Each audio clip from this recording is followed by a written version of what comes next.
Next हमारे पास function as a parameter and return type. That treats function as objects, which means that functions can assign to a variable or a passed as an argument to other functions. You can also return a function from another function. इसका मतलब ये है कि हम function को as a parameter भी पास करवा सकते हैं और उसे रिटर्न भी कर सकते हैं। तो इसको किस तरह कहते हैं, चले इसको प्रैक्टिकल देखते हैं, फिर हमें ज़्यादा चीज़ें अंडरस्टैंड होंगी। ये मैंने मेन फंक्शन ओपन किया और इसकी बॉडी के बाहर हम एक फंक्शन बनाते हैं और हम एक फर्स्ट जो हमारा फंक्शन होगा ये एनोनिमस फंक्शन हम बनाते हैं हमारा। तो इसका नाम हम फंक्शन 1 लिख लेते हैं, फंक 1 लिखते हैं और इज इक्वल टू का साइन लगाते हैं। ये सारी चीज़ें हमने देखी है पिछली वीडियो में, हम एनोनिमस फंक्शन किस तरह बनाते हैं। तो इसकी हम स्मॉल ब्रेसेस और इसमें हम एक पैरामीटर या आर्गुमेंट पास करते हैं, उसका नेम हम एस लिख देते हैं। एंड पे हम अपनी कर्ली ब्रेसेस लगाते हैं। ये हमारा फंक्शन कंप्लीट हो गया, एनोनिमस फंक्शन जो है ये हमारा कंप्लीट हो गया। और जो हमने आर्गुमेंट रखा है इसको हम रिटर्न भी करवा देते हैं। ये फंक्शन रिटर्न करेगा ये आर्गुमेंट जो हम पास करवा रहे हैं। नीचे एक हम नॉर्मल फंक्शन बनाते हैं, उसकी टाइप हम वाइड रखते हैं, ये कोई चीज़ रिटर्न नहीं करेगा और इसका नाम फंक 2 लिखते हैं, फंक्शन 2। और स्मॉल ब्रेसेस आएंगी, इसमें इज इक्वल टू का साइन नहीं आएगा क्योंकि ये हमारा नॉर्मल फंक्शन है। और एंड पे हमारी कर्ली ब्रेसेस आएंगी। ये जो था इसमें एंड पे हमारे सेमीकोलन आए थे, लेकिन नॉर्मल फंक्शन में सेमीकोलन भी नहीं आते। चलिए इसको अब हम इसमें 2 पैरामीटर पास करवाते हैं, एक स्ट्रिंग टाइप का, उसका नाम हम ए लिख लेते हैं, और एक फंक्शन टाइप का हम पैरामीटर पास करवाते हैं, उसका नाम हम एफ लिख लेते हैं। और नीचे आके हम 2 वेरिएबल्स बनाते हैं, एक हमारी होगी जो स्ट्रिंग वैल्यू है वो, और जो फंक्शन की वैल्यू होगी हम 2 इकट्ठे वेरिएबल्स बना रहे हैं।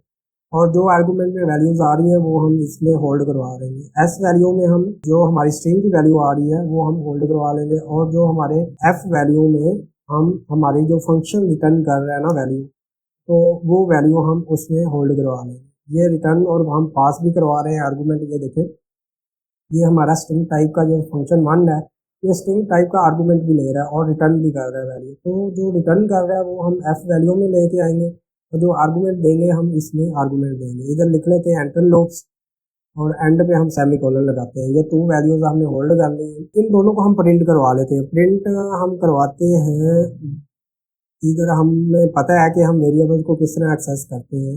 हमारा सबसे पहले स्ट्रिंग वैल्यू आएगी, स्ट्रिंग वैल्यू आ गई, और उसके बाद हमारी आएगी एफ वैल्यू, और इसको भी हम वेरिएबल के साथ ही प्रिंट करवाते हैं एफ वैल्यू। ये हमारी 2 वैल्यूज आ गई। अब इनको हमें मेन फंक्शन में कॉल करना होगा, और ये जो है ना फंक्शन 1, इसको हमें आर्गूमेंट पास करना है फंक्शन 2 में। ये किस तरह करेंगे, जब हम फंक्शन 2 को कॉल करेंगे तभी हम आर्गूमेंट या पैरामीटर देंगे ना, जिससे 2 पैरामीटर ले रहा है फंक्शन जो 2 है हमारा। फंक्शन 2 पैरामीटर्स ले रहा है। फर्स्ट पैरामीटर है हमारा, क्या उसे कहते हैं, स्ट्रिंग। ये स्ट्रिंग पास करेंगे, ये हम कह देते हैं सब्सक्राइब।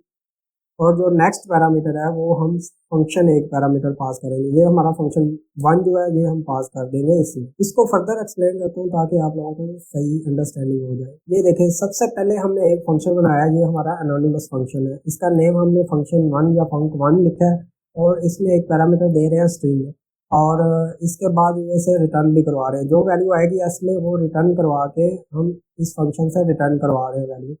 नीचे हमने फंक्शन एक नॉर्मल फंक्शन बनाया है, उसकी रिटर्न टाइप जो है वो वाइड है कि कोई चीज़ रिटर्न नहीं करेगा, और इसका नेम जो है फंक 2 है, और उसमें 2 पैरामीटर्स जा रहे हैं, एक स्ट्रिंग पैरामीटर है और एक फंक्शन टाइप का हम पैरामीटर पास करवा रहे हैं।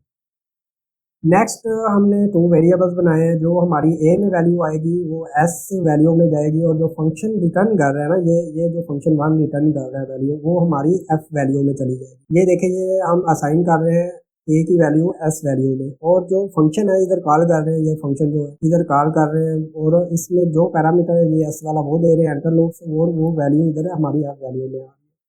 और जो एस वैल्यू में हमारी वैल्यू आएगी ये सब्सक्राइब। ये देखिए, हमने जब फंक्शन को कॉल किया है हमने 2 पैरामीटर्स दिए हैं, एक स्ट्रिंग दिया है वो इधर ए में आएगी, वो ये इधर आ जाएगी सब्सक्राइब। जो फंक्शन है ना, फंक्शन हमने पैरामीटर दिया है, और जो फंक्शन है ना वो पैरामीटर दिया है, तो इधर हम उसे यूज़ कर रहे हैं फंक्शन को। ये देखें, ये जब हम इधर कॉल करवा रहे हैं ना फंक्शन के अंदर, हम फंक्शन को कॉल करवा रहे हैं, तो जब फंक्शन के अंदर फंक्शन को कॉल करवा रहे हैं वो कुछ रिटर्न कर रहा है। जिस तरह हमने मेन में रिटर्न वैल्यू को होल्ड किया था वो हम फंक्शन में भी कर सकते हैं। तो इसमें अब ये जो फंक्शन रिटर्न कर रहा है वो इधर आ जाएगी, लेकिन हम पैरामीटर भी दे रहे हैं, इंटर लूप्स हम पैरामीटर देंगे, और वही रिटर्न वैल्यू हमारी इधर आ जाएगी एंटर लूप। इधर हमारा फर्स्ट एस वैल्यू में आ जाएगा सब्सक्राइब, और जो एफ वैल्यू है जो हमें फंक्शन रिटर्न कर रहा है वो एंटर लूप्स आएगा। इसको रन करते हैं और देखते हैं हमारे पास क्या रिजल्ट आता है। ये देखें सब्सक्राइब एंटर लो, ये सारी चीज़ें मैंने आप लोगों को एक्सप्लेन की है, ये किस तरह आया और किस तरह रिटर्न वैल्यू कर रहा है और किस तरह हम पैरामीटर पास करवा रहे हैं फंक्शन को फंक्शन में। तो आई होप कि आप लोगों ने ये सारी चीज़ें अंडरस्टैंड कर ली है। नेक्स्ट हमारा है फंक्शन को हम रिटर्न किस तरह करवाते हैं। एक फंक्शन को दूसरे फंक्शन से हम रिटर्न करवाएंगे, वो किस तरह करते हैं चले वो भी हम अंडरस्टैंड कर लेते हैं। ये सारी चीज़ें मैं रिमूव करता हूँ और हम स्टार्ट से सारा ये प्रोसीजर करते हैं दोबारा से, जो हम रिटर्न करवाएंगे फंक्शन को फंक्शन में से। चलिए सबसे पहले हम एक फंक्शन बनाते हैं, ये हमारा अनोनिमस फंक्शन, हमारा जो फर्स्ट फंक्शन होगा ना, और इस फंक्शन के अंदर हम एक और फंक्शन बनाएंगे इनर फंक्शन। इसका नाम हम फिर दोबारा फंक्शन 1 लिखते हैं और हम स्मॉल ब्रेसेस एंड एंड पे हमारी कर्ली ब्रेसेस और सेमीकोलन आएगा। ये हमारा फंक्शन फर्स्ट फंक्शन बन गया। इसमें कोई चीज़ हम आर्गुमेंट नहीं देंगे, कोई चीज़ हम पैरामीटर नहीं देंगे। और नेक्स्ट हम फंक्शन 2 बनाते हैं, ये भी हमारा एनोनिमस फंक्शन होगा। इसका नाम हम फंक्शन 2 लिखते हैं, इधर इज इक्वल टू आएगा और एंड पे हमारी कर्ली ब्रेसेस और सेमीकोलन आएगा। ये हमारे दो फंक्शन बन गए। इसमें हम 2 पैरामीटर दे देते हैं, इंट ए एंड बी।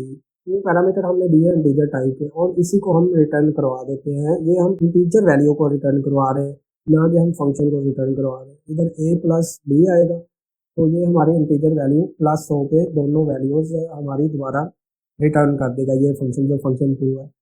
अब फंक्शन जो हमारा था 1, इसका जो रिटर्न करेंगे ना हम, वो फंक्शन करेंगे। ये देखें हम फंक रिटर्न लिखते हैं हमारा कीवर्ड और फंक 1 को रिटर्न करवा देते हैं। नहीं, हमने फंक 2 को रिटर्न करवाना है, फंक्शन 2 को रिटर्न करवाएंगे फंक्शन 1। ये जो फंक्शन 1 है ये फंक्शन 2 को रिटर्न करेगा, तो ये रिटर्न हम करवा रहे हैं फंक्शन 2 को फंक्शन 1 में से। अब हम फंक्शन 1 को कॉल करते हैं हमारे मेन फंक्शन में। फंक्शन 1 को कॉल किया, लेकिन इसमें कोई पैरामीटर नहीं आ, लेकिन ये वैल्यू कुछ वैल्यू रिटर्न कर रहा है। क्या वैल्यू रिटर्न कर रहा है? ये फंक्शन को रिटर्न कर रहा है। इसको होल्ड करने के लिए ऊपर हम एक फंक्शन टाइप का पैरामीटर बना सकते हैं या var टाइप का भी बना सकते हैं। इधर एफ उस वेरिएबल का नाम लिखते हैं हम, और इसमें हम वो जो भी रिटर्न कर रहे हैं ना ये फंक्शन 1, वो एफ में हम होल्ड करवा लेते हैं। एफ में होल्ड करवाई, और अब ये जो एफ है फंक्शन 2 है, ये हमारा क्या उसे कहते हैं, कुछ वैल्यू रिटर्न कर रहा है, पैरामीटर भी ले रहा है और रिटर्न भी कर रहा है। तो इसको भी होल्ड करने के लिए हमें एक वेरिएबल बनाना पड़ेगा। रिजल्ट नाम का एक वेरिएबल बना देते हैं। ये a प्लस बी को रिटर्न कर रहा है, तो ये कुछ रिजल्ट रिटर्न कर रहा है। रिजल्ट नेम का हम इन्हें एक वेरिएबल बनाया, और इसके बाद हम f को कॉल करेंगे और इसमें 2 पैरामीटर हैं। 2 कौन से हैं? हमारे इंटीजर टाइप के। एक में 12 दे देते हैं और नेक्स्ट में हम 5 वैल्यू पास करवाते हैं, और एंड पे हमारा जो रिजल्ट आएगा इसको प्रिंट करवा लेते हैं। रिजल्ट एंड रिजल्ट वेरिएबल को इधर कॉल करेंगे और हमारा रिजल्ट कॉल हो जाएगा। इधर हम थोड़ा सा अंडरस्टैंड करते हैं ये किस तरह चीज़ें काम कर रही हैं। ये देखें, सबसे पहले हमने एक फंक्शन 1 लिखा है और इसकी बॉडी ये स्टार्ट हो रही है, जो आप लोगों को येलो कलर का नज़र आ रही है ना, कर्ली ब्रेसेस, और इधर एंड हो रही है हमारी ये जो येलो कलर है। तो नेक्स्ट जो है हमारी ये पर्पल कलर है, तो ये पर्पल कलर स्टार्ट हो रहा है हमारा फंक्शन और इधर एंड हो रहा है। ये एक फंक्शन के अंदर हमने दूसरा फंक्शन बनाया हुआ है, इधर तक, ये जो है ना इधर तक हमारा दूसरा फंक्शन है। तो इसमें ये चीज़ हो रही है, जो फर्स्ट फंक्शन है इसमें कोई पैरामीटर नहीं है, लेकिन हम फंक्शन 2 को रिटर्न करवा रहे हैं, फंक्शन 1 रिटर्न करवा रहे हैं। और जो फंक्शन 2 है इसमें 2 पैरामीटर्स हैं, a प्लस b 2 पैरामीटर्स हैं, 2 पैरामीटर्स हैं। और जब हमने कॉल किया है फंक्शन को ऊपर, तो फंक्शन 1 को जब हमने कॉल किया तो ये फंक्शन को रिटर्न करवा रहे हैं ना, तो फिर फंक्शन को होल्ड करने के लिए हमने एक वेरिएबल बनाया है फंक्शन टाइप का, वो होल्ड कर रहा है इधर। और नेक्स्ट जो फंक्शन 2 इधर आ गया हमारा, और ये फंक्शन 2 पैरामीटर्स ले रहा है, 2 आर्गूमेंट्स ले रहा है।